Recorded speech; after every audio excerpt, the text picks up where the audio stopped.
تو قربانی کے متعلق ایک انتہائی اہم مسئلے کی طرف میں آپ کو متوجہ کرنا چاہتا ہوں۔ صحیح بخاری میں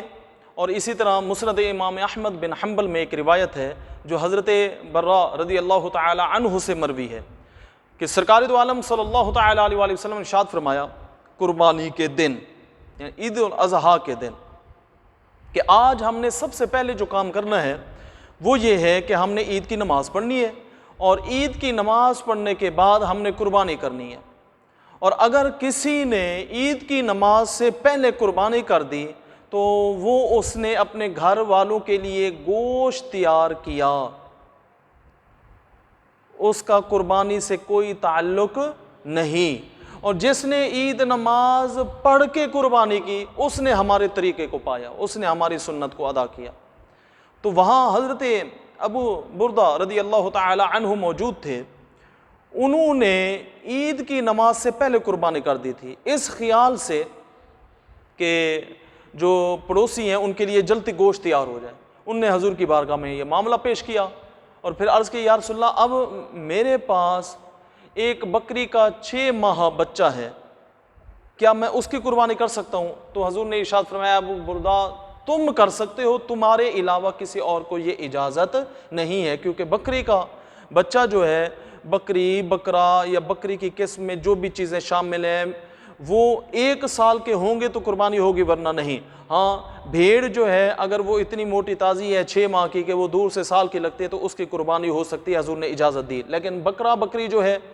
اس کے لیے 1 سال کا ہونا ضروری ہے۔ لیکن حضور نے حضرت ابو بردہ کو 6 ماہ بکری کے بچے کی قربانی کی اجازت دی۔ یہ حضور کے اختیار کو یہ بات ثابت کر رہی ہے کہ حضور نبی اکرم اللہ رب العزت کی اذن سے اور اللہ رب العزت کی عطا سے با اختیار نبی ہیں، مختار نبی ہیں، مجبور نبی نہیں ہیں۔ ایک تو مسئلہ یہ ہو گیا۔ اس حدیث پاک کی روشنی سے جو اہم بات میں عرض کرنا چاہتا ہوں وہ یہ ہے کہ اس حدیث سے ثابت ہوا کہ پہلے عید کی نماز بعد میں قربانی۔ اچھا اس کو نوٹ کر لیں کہ بعض اوقات ایسے ہوتا ہے گائے بھینس اونٹ میں ہم 7 لوگوں کی قربانی ہوتی ہے، ہم ایسی جگہ حصہ رکھ لیتے ہیں جو فجر کی نماز پڑھ کے عید نماز پڑھنے سے پہلے ہی قربانی کر ڈالتے ہیں، تو پھر اس کی وہ قربانی نہیں ہوگی، وہ اپنے گھر والوں کے لیے جو ہے گوشت تیار کر رہا ہے، قربانی تیار نہیں کر رہا۔ صاحب بہار شریعت نے فتاوی رد المختار اور در مختار کے حوالے سے لکھا ہے کہ جب ہم بڑے جانور میں شریک ہو رہے ہیں، 7 حصے دار ہیں، تو وہاں یہ تسلی کر لیں کہ ہمارے ساتھ کوئی کافر شامل نہ ہو، ورنہ ہماری قربانی نہیں ہوگی، صرف ہم گوشت ہی کھائیں گے۔ پھر اسی طرح کوئی گوشت کی نیت سے شامل ہونے والا ریاکار نہ ہو، ورنہ جو ہے نا قربانی نہیں ہوگی، کیونکہ اس کو ہم نے شریک بنایا ہے اپنی نیت میں۔ جب ہماری نیت میں جو خرابی لازم آ گئی کہ وہاں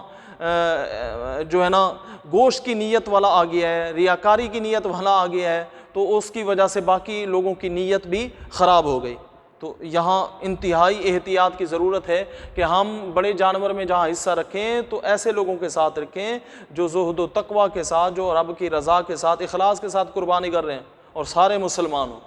ایک یہ بات، اور دوسرا یہ ہے کہ جن کے ساتھ حصہ رکھ رہے ہیں وہ سارے عید نماز کے بعد قربانی کرنے کے قائل ہوں، کیونکہ صحیح بخاری کی روایت ہے، مسند امام احمد کی روایت ہے، اس میں بھی حضرت برا سے یہ روایت موجود ہے۔ تو اگر کوئی شخص عید نماز سے پہلے قربانی کرے گا تو قربانی اس کی نہیں ہوگی۔ اس میں ایک مسئلے کی میں وضاحت کر دوں، تھوڑی سی اس میں وضاحت ہے۔ فقہاء کرام نے لکھا ہے،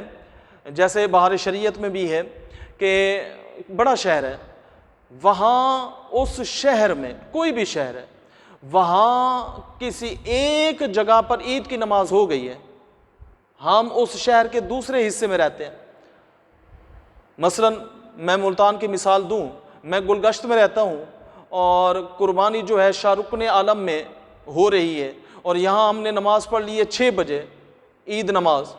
اور وہاں شاہ رکن عالم میں نماز ہونی ہے 9 بجے، یہاں 6 بجے نماز ہو گئی ہے، اور شاہ رکن عالم سے کسی فرد نے تصدیق کر لی ہے کہ یہاں 6 بجے گلگشت میں نماز ہو چکی ہے، وہ